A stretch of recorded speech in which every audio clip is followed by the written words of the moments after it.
Hi everyone, I'm Mike Staver. This is Mondays with Mike, weekly show where I answer questions sent in from people just like yourselves. I try to do it briefly and concisely. Here we go. Dear Mike, I'm working in an organization that is toxic, and I've been working there for some time. I am not stupid enough to ask you how to change the organization or what I could do to make it better. But what I am interested in is your thoughts as to how and why I tolerate it. What could it possibly be in me that allows me to be so consumed by such a dysfunctional, game-playing, toxic organization? You may just win the award for one of the top 10 best questions ever asked. I wish I knew you well enough or was smart enough to know why people do the things they do, because I'd be a bazillionaire if I could tell you that. But I can tell you this: nobody does anything because they're stupid. Everyone, at the time they make decisions and do things, in their head it makes sense.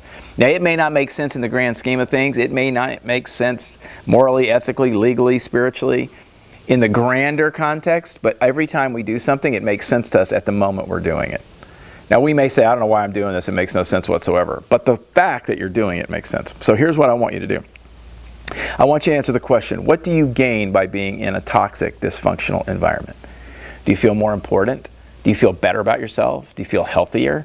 Do you feel like I'm better than this and these people, so you get some sense of and boost in your self-esteem?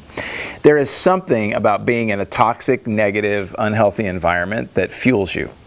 Now, I know that's probably a hard pill to swallow, but just swallow it. Because nobody does anything that they don't get something out of. It might not be great, but it might be better than what the alternative is. Often people trade the certainty of the bitter water for the fear of going out and pursuing purer water. So I want you just to ask yourself, what do I gain from being here? Is it worth it to me? If the answer is yes, then just enjoy the toxicity. Or don't enjoy it, but tolerate it. But if the answer is no, examine what small, courageous, incremental steps you could make to start moving out of it. Because if you're in a toxic environment and you're not leaving it, you are in some way enabling, participating, and encouraging the toxicity, even if it's by your passivity. I'm Mike Staver. This is Mondays with Mike. Take care.